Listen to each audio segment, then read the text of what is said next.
devons entrer dans une nouvelle ère, dans une nouvelle dimension que devons-nous poser comme acte. Gloire à Dieu, merci Saint-Esprit pour ta présence dans ce direct. Merci pour ta présence dans ce direct, oh Dieu. Merci pour ta présence qui fait toute la différence. Merci pour ta présence ce soir. Merci pour ta présence ce soir. Merci pour ta présence ce soir. Merci Seigneur, parce que ta parole nous dit que mon peuple périt car il lui manque la connaissance. Et nous périssons. Et nous posons des actes et nous ne voyons rien. Aujourd'hui, nous voulons voir ta gloire. Nous voulons un changement dans notre système de pensée. Saint-Esprit de Dieu, merci pour ta présence dans ce lieu. Merci Saint-Esprit. Fais ton entrée. Fais ton entrée. Fais ton entrée.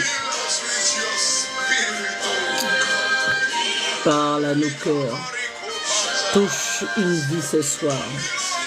Touche quelqu'un ce soir. Premièrement, l'année dans laquelle nous sommes entrés, en 2025, n'est pas votre année. À moins que vous soyez né le 1er janvier. Parce que l'année de quelqu'un, c'est à la date de son anniversaire. Chaque fois que c'est ton anniversaire, tu entres dans ton année. Tu entres dans ton année. C'est ce que j'enseigne dans le ministère Eletnos. C'est ce qui est vrai. C'est la vérité. À chaque fois que c'est ton anniversaire, tu entres dans une nouvelle dimension. C'est parce qu'il y a eu quelque chose. Il y a quelque chose dans le monde physique et dans le monde spirituel qui se produit chaque fois qu'il y a un anniversaire. Donc chaque fois qu'il y a un anniversaire, pose des actes. Chaque fois que c'est ton anniversaire, pose des actes parce que c'est ton année qui a commencé. Faites ton année. Faites glorieusement ton année. Bénis Dieu pour l'année de plus qu'il t'a donné de voir. Pose des actes. Oh, qu'est-ce que j'aime ce chant.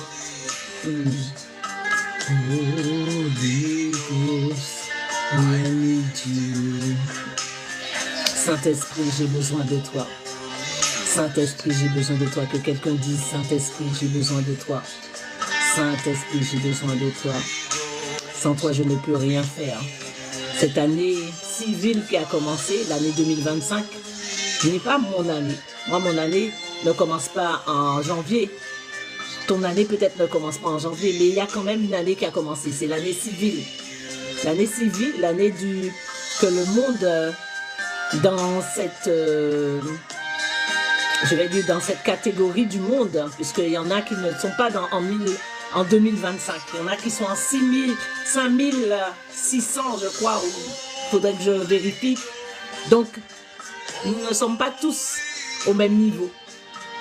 Mais si c'est ton anniversaire, le 1er janvier, donc prends le temps de glorifier Dieu. C'est ton anniversaire. C'est ton année civile et c'est ton année personnelle. Que dois-tu faire quand l'année commence? C'est ce que nous allons voir.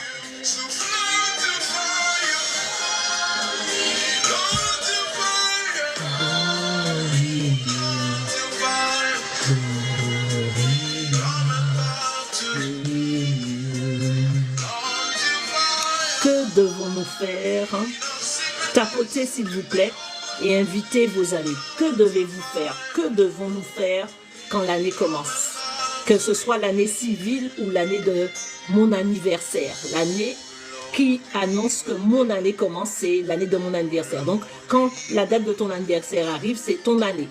Que dois-tu faire? Et que dois-tu faire aussi quand nous sommes le 1er janvier, le 2 janvier, le 3 janvier de l'année du mois de janvier? Que dois-tu faire pour prendre possession de ton année? Que dois-tu faire? Il y a une chose que tu dois faire. Tu dois parler sur ta vie. Tu dois prendre le temps pour parler sur ta vie, parler sur tes projets, parler sur ton foyer, ta maison, parler sur tes enfants.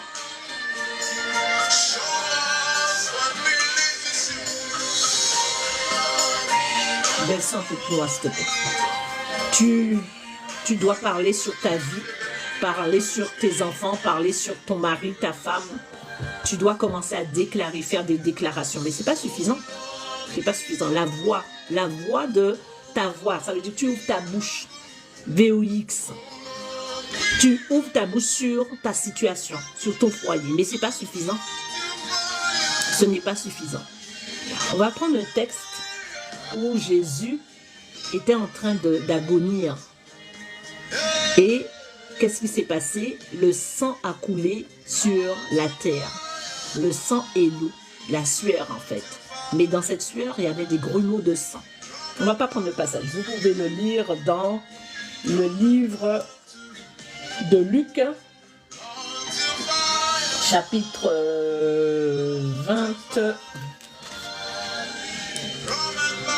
22. Ouais, si je ne me trompe. Non, je ne me trompe pas. 22, verset 43. Alors un ange lui apparut du ciel pour le fortifier. Étant en agonie, il priait plus instantanément et sa sueur devint comme des grumeaux de sang qui tombaient à terre. Après avoir prié, il se leva et vint vers les disciples qu'il trouva endormis de tristesse et leur dit: pourquoi dormez-vous? Levez-vous et priez afin que vous ne tombiez en tentation. Qu'est-ce que nous indique ce verset? Qu'avant que Jésus aille à la croix de Golgotha, le premier lieu où le sang tomba au niveau de sa terre, la terre, le lieu où il se trouvait avec les disciples. Le premier lieu où le sang de l'agneau, le sang précieux de Jésus-Christ de Nazareth, de Yeshua Mashiach, tomba au sol. C'est le premier lieu. Le premier lieu.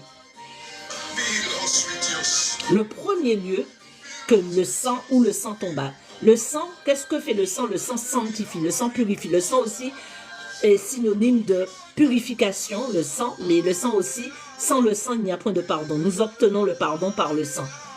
Il faut qu'il y ait une effusion de sang pour obtenir le pardon.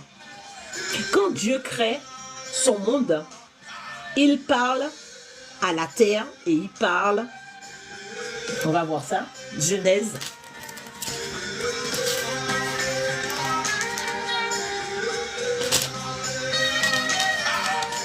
Je vous invite à prendre votre Bible dans le livre de Genèse, qui est le livre de Bereshit, le premier chapitre.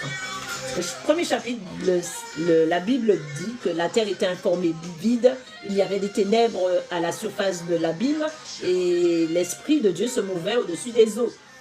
Dieu dit que la lumière soit et la lumière fut. Dieu vit que la lumière était bonne et Dieu sépara la lumière d'avec les ténèbres. Dieu appela la lumière jour, il appela les ténèbres. Ainsi, il y eut un soir, il y eut un matin, ce fut le premier jour. On continue. Dieu dit qu'il y ait une étendue entre les eaux et qu'il sépare les eaux d'avec les eaux. Qu'il sépare les eaux d'avec les eaux. Ça ne vous dit rien? Il y avait des eaux en haut, il y avait des eaux en bas qui faisaient un. En fait, il n'y avait pas des eaux en bas. Les eaux faisaient un. Il n'y avait pas de séparation. Dieu sépare les deux pour en faire des eaux d'en bas et des eaux d'en haut. C'est comme ça qu'il crée son monde. Il crée son monde. D'abord, les choses sont un. Il les sépare. Il ne les divise pas. Il les sépare pour les réunir à nouveau en Christ Jésus. Sachez ces choses. Comprenez comment il fonctionne. Comprenez comment il fait son monde. Dieu parle à l'eau. Il dit que les eaux qui sont au-dessus du ciel se rassemblent en un seul lieu et que le sec apparaît, et cela fut ainsi. Dieu appela le sec terre et il appela l'amas des eaux mer. Dieu vit que c'était bon, puis Dieu dit, voilà, Dieu parle à la terre, que la terre, qu'est-ce que dit-il? Que la terre produise de la verdure, de l'air portant des semences, des arbres fruitiers, etc.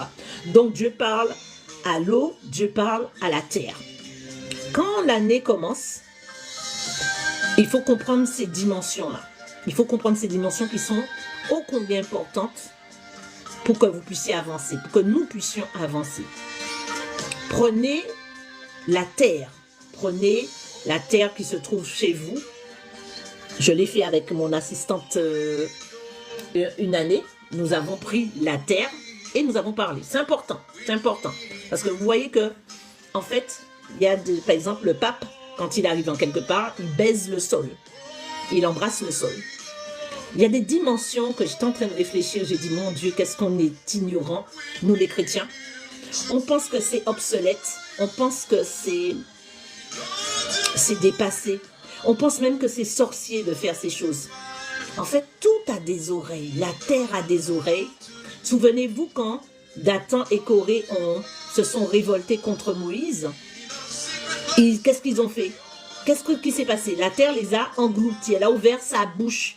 Souvenez-vous aussi qu'Abel, quand il a été tué par son frère Caïn, qu'est-ce qu'on dit? Que le sang d'Abel, qu'est-ce qu'il faisait? Il criait vengeance en fait.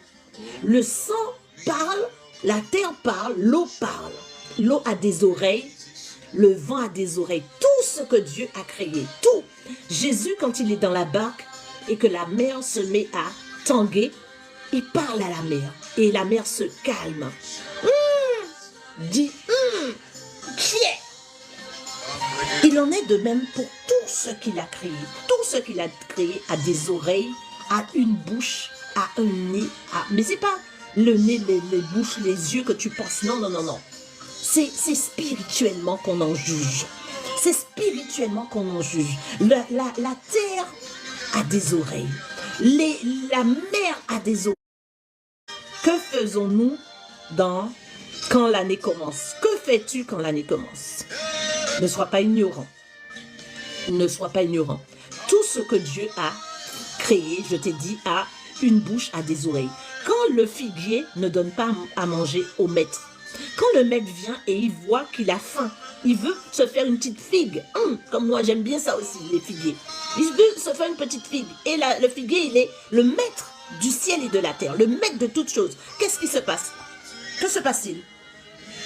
Le figuier, il dit, non maître, je ne suis pas mûr, je ne veux pas te donner à manger. Ah ben, le maître a maudit le figuier. Et plus tard, on dit que les disciples passent par là et les disciples disent, oh, mais il a parlé au figuier.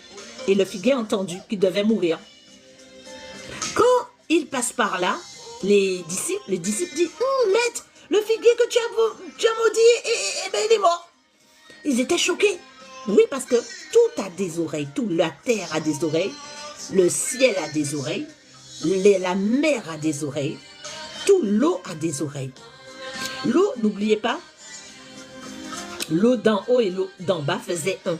Quand tu es baptisé d'eau, c'est pour ça que le baptême d'eau est important. Pour quelqu'un qui m'entend ce soir, je t'invite à te joindre rapidement dans une église, à commencer à suivre la marche avec le Seigneur et à te faire baptiser. Le baptême a une grande importance. Pas n'importe quel baptême, pas le baptême avec des gouttes d'eau au front.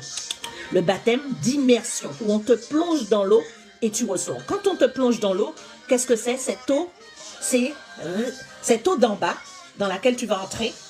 Tu vas suivre les mêmes choses que le maître. Le maître, qu'est-ce qu'il a fait? Il a laissé Jean-Baptiste aussi le baptiser. Il n'a pas dit, non, non, non, c'est moi le maître de l'univers, non, non, non, tu ne me baptises pas. Il a laissé Jean-Baptiste le baptiser. Et quand Jean-Baptiste l'a baptisé, on a entendu dire, voici celui en qui, j'ai mon bien-aimé, mon fils bien-aimé, en qui j'ai mis toute ma confiance. Quand toi-même ou moi, nous baptisons, qu'est-ce qui se passe? Nous réunissons en Christ les eaux d'en bas et les eaux d'en haut, pardon. Puisque le maître est passé par là, le maître a ouvert la porte. Donc il y a la porte qui vient, qui s'ouvre et qui se referme avec nous. Les eaux d'en bas. C'est pour ça que nous disons que nous sommes baptisés, nous sommes nés d'en haut. Nous ne sommes pas nés d'en bas, nous sommes nés d'en haut. Ça veut dire l'eau d'en haut qui nous a reçus. L'eau d'en haut qui nous a reçus. Il y a une porte qui s'est ouverte et l'eau d'en haut nous a reçus. Est-ce que quelqu'un m'entend ce soir? S'il vous plaît, tapotez, partagez, invitez quelqu'un à entendre cela. Tu dois entendre cela. Je ne sais pas si j'ai mis un titre à mon moment, mais j'aurais dû. Parce qu'il faut que tu saches que tu n'entres pas dans ton année de n'importe quelle manière. Tu n'entres pas dans ton année comme tu veux. Tu entres dans ton année, tapoter. Tu entres dans ton année. Est-ce que vous pouvez, tous ceux qui sont là, est-ce que vous pouvez bien partager, s'il vous plaît, partager. Tu n'entres pas dans l'année de n'importe quelle manière. Tu poses des actes. Donc tu pries pour ton foyer, ta famille et tout, mais tu vas prendre la terre de ta maison, celle qui est tout autour de chez toi, celle qui est dans ton jardin, celle qui est peut-être, même si tu n'as pas de jardin, cherche la terre qui t'identifie, celle qui est dans ton pays. Si tu as la terre de ton pays, c'est encore bien. Et tu commences à parler sur la terre. Tu commences à parler sur la terre. Tu commences à parler sur la terre. Tu parles sur la terre, tu parles sur la terre, tu parles sur la terre. Tu déclares, tu fais des déclarations fortes, fortes sur la terre. Sur la terre que tu as. Et s'il le faut, si tu as pris la Sainte Seine, tu prends la Sainte Seine et tu verses la Sainte Seine sur ta terre. Tu commences à parler sur ta terre.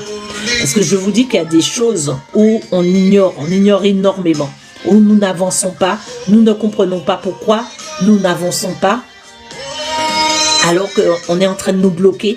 Mais tu peux avancer, tu n'as pas à avoir peur, tu peux avancer en pratiquant ces choses. Le Seigneur l'a fait premièrement. Vous pensez que les grumeaux de sang qui tombent sur la terre, c'est comme ça? Non, c'est parce qu'en fait, ça a été fait. Oh pardon. Désolé comme j'ai mangé avant. C'est fait afin que ta terre et la mienne soient déjà sanctifiées par le Seigneur. Et quand tu passes, quand tu viens, tu le fais aussi. Quand tu passes par là, tu le fais aussi. Tu viens, tu bénis ta terre, tu verses ton onction, ou non, du moins, tu verses ta Sainte Seine sur ta terre. Celle que tu viens de boire. Tu prends le temps de prendre le sang du Seigneur et tu verses sur ta terre. Et tu commences à bénir ta terre. Et tu peux faire aussi autre chose. Tu peux prendre de l'eau, comme on avait fait avec le prophète Jimmy Mbaya. Tu prends l'eau, tu bénis ton eau au début de l'année et tu t'arroses de cette eau que tu as bénie, que tu as déclarée. Et tu mets aussi la même eau qui est dans ta bouteille. Tu prends une bouteille, tu bénis l'eau. Tu déclares que cette eau, c'est aussi l'eau d'en haut et l'eau d'en bas qui font un au nom de Jésus. Et tu commences à déclarer des paroles fortes afin que tous les esprits, toutes les choses qui avaient été envoyées contre ton foyer, ta famille, ta maison, pour que tu sois malade, etc., puissent être anéanties. Tu prends cette eau, tu te renverses cette eau sur toi et aussi tu mets de l'eau devant ta porte et dans ta maison. Je vous dis, en fait, ces choses-là ne sont pas de la sorcellerie. C'est juste des pratiques divines. Parce que si on était du temps de Jésus, on allait dire, hey, qu'est-ce qu'il arrive au gars là? Il nous dit, prenez ceci, est mon corps, cela est mon sang, et puis il nous fait manger son corps et son sang. Nous sommes des cannibales. En fait, on n'a aucune idée des dimensions élevées qu'est le sang et le corps. Même là aussi, le corps a des oreilles. Ça veut dire quand ton corps est malade, adresse-toi aux membres malades. Ne prie pas comme ça, adresse-toi aux membres malades et commence à parler sur le membre malade, sur la partie de ton corps qui est malade. Commence à parler, à déclarer des paroles fortes sur la partie de ton corps malade, afin d'appeler la guérison, d'appeler la délivrance, l'affranchissement dans ta vie. On ignore beaucoup de choses. C'est pour ça que nous périssons. La Bible nous dit, mon peuple périt parce qu'il lui manque la connaissance. Nous pensons qu'il s'agit seulement de connaître la parole de Dieu, connaître la Bible. Non, va en profondeur. Cette année, c'est une année où Dieu va se révéler d'une façon puissante. Comme nous allons vers la fin des temps, nous allons vers où tous les secrets sont révélés, toutes les choses cachées viennent à la connaissance des hommes. Les choses où on nous a caché, les choses où on nous a menti, nous faisant croire que l'homme descend du singe, etc. Les choses viennent à la connaissance des humains aujourd'hui. Aujourd'hui, les humains, les êtres humains, même ceux qui n'ont pas Christ, arrivent à une connaissance extraordinaire. Mais cette connaissance ne doit pas être sans Christ. Parce que si c'est une connaissance sans Christ, ce n'est plus une connaissance. Parce que celui qui est la connaissance supérieure, la connaissance suprême, c'est Christ. Donc si tu as une connaissance hors de Christ, tu n'as pas de connaissance. Tu as une connaissance pervertie. Donc cette année, nous allons entrer dans cette dimension où ce que ton œil n'a point vu, tu le verras. Ce que tes oreilles n'ont point entendu, tu entendras. Ce qui n'est point monté à ton cœur va monter à ton cœur. Parce que Dieu a préparé ces choses parce qu'il t'aime, parce qu'il m'aime, parce qu'il désire faire une dimension. Il veut faire l'exception, il veut faire la différence. Il a dit que on fera la différence, on verra la différence entre celui qui sert Dieu et celui qui ne le sert pas. Et il te dit aussi, si tu te saoules encore. Parce qu'en fait, un temps arrive où la dimension du spirituel sera tellement grande. C'est soit tu suis ou tu suis. Soit tu suis ou tu n'es pas là-dedans. Et si tu n'es pas là-dedans, tu n'es pas là-dedans du tout. Il est temps ignorant. Et nous n'arrivons pas à entrer dans les choses qui ont été préparées d'avance pour nous. Nous sommes trop limités. Nous ne devons plus être limités.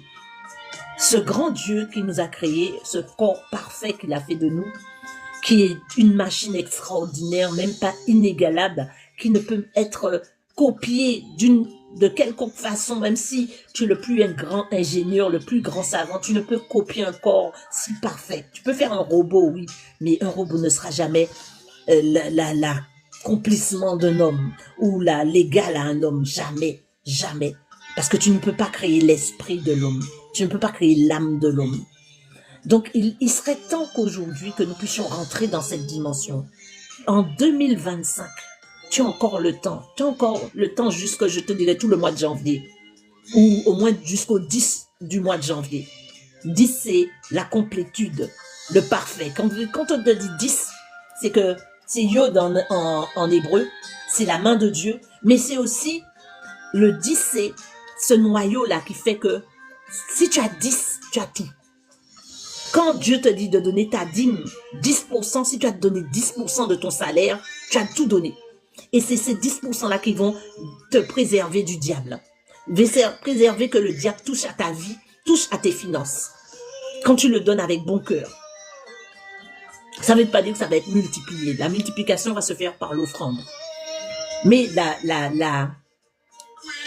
ton argent va être gardé par ta dîme que tu donnes, ta persévérance à donner la dîme. 10, c'est la complétude. Quand tu as donné 10, tu as tout donné. Donc, tu as au moins jusqu'au 10 janvier pour accomplir ces actes, pour poser des actes puissants concernant ton année. Concernant ton année. Prends la terre qui se trouve près de chez toi ou la terre de ton pays. Si tu as la terre de ton pays, c'est bien. Si tu as quelque chose, tu avais peut-être été chercher une plante au pays, aux Antilles, en Afrique, je ne sais, en Asie, et que tu as ramené cette plante avec toi, prends la terre. Commence à prier. Parce qu'elle te correspond. Parce que tu es de l'argile.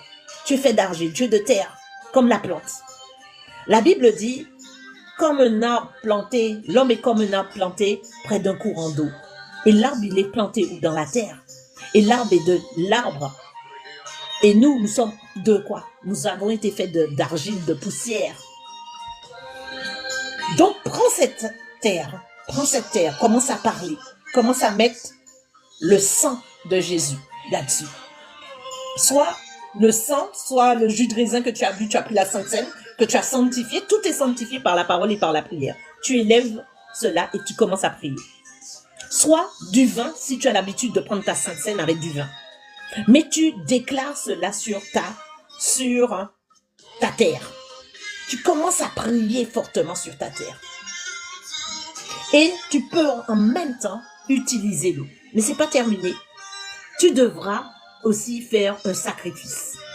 C'est quoi un sacrifice? Je t'ai pas demandé d'aller tuer un poulet, un bœuf, un coq. Non, je suis pas dans ça. S'il vous plaît. Hein? S'il vous plaît. Gare à vous si vous pensez que la prophétesse Rachel est dans ces choses-là. Hein? Non, ça ne m'intéresse pas. Vous faites un sacrifice en faisant quoi? Vous sacrifiez une bonne somme d'argent. Vous prenez le temps de réfléchir avec Dieu quelle somme d'argent que vous devez sacrifier. Vous sacrifiez cette somme d'argent-là. Ce sera votre sacrifice pour entrer dans l'année 2025. N'entrez pas dans l'année 2025 comme ça, de façon bredouille, juste en mangeant et en buvant. C'est pas, Tu n'es pas rêvé. J'espère que quelqu'un m'entend ce soir. J'espère que quelqu'un m'entend ce soir. J'espère que quelqu'un m'entend ce soir. Tu n'entres pas dans l'année comme ça. Tu entres en déclarant, en proclamant. Tu entres avec la terre. Tu parles sur ta terre. Pourquoi vous pensez que le pape baise le sol? Il se couche, il embrasse le sol quand il entre dans un pays. Il parle au sol. Je vous ai dit, tout a une bouche, tout a une oreille. Donc, parlez à votre terre, parlez à votre situation. Quand vous allez prendre votre terre, vous parlez à votre situation au travers de la terre.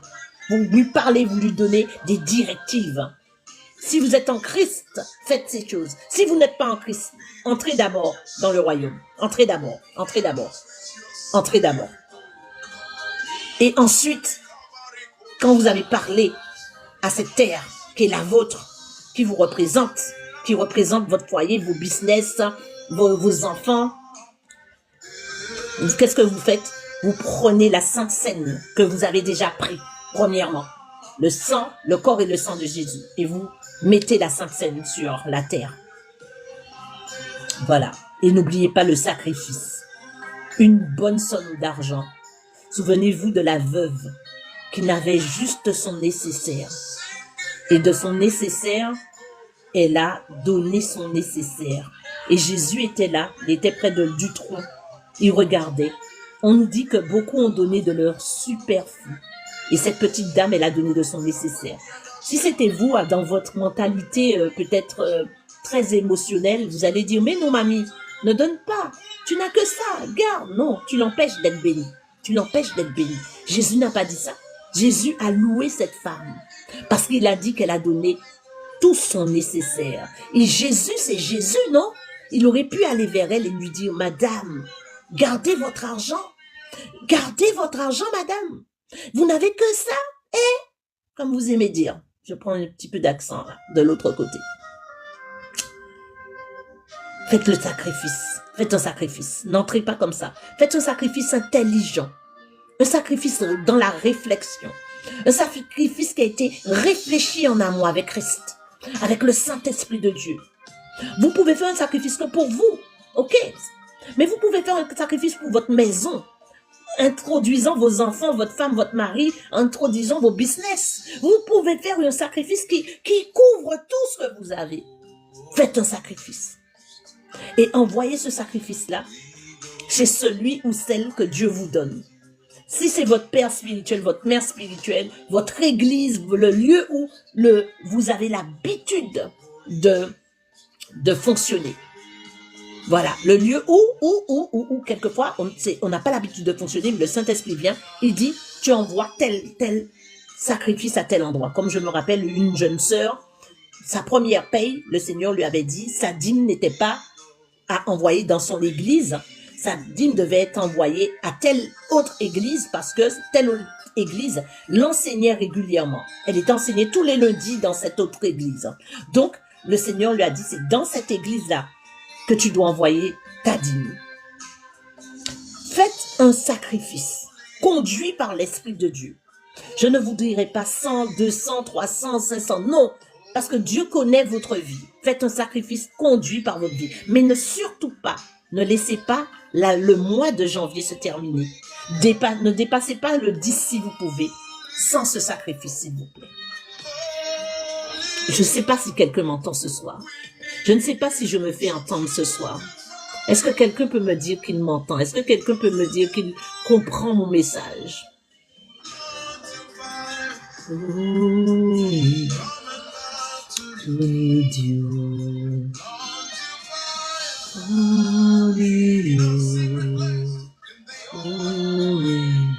Je vais vous laisser sur ces quelques mots. N'entrez pas dans l'année ainsi. N'entrez pas dans cette année 2025 sans avoir posé des actes, sans avoir parlé à votre terre, sans avoir accompli quelque chose de puissant. Posez des actes prophétiques, ça s'appelle. Mais ces actes prophétiques sont ô combien puissants. Et vous ne savez pas, pendant que vous faites ces actes, les anges sont activés. Les anges sont activés. Si c'est pas en Christ que vous faites ça, c'est les démons qui sont activés. Mais si c'est en Christ que vous le faites, les anges sont activés. Soyez bénis. Bonne soirée. À très bientôt.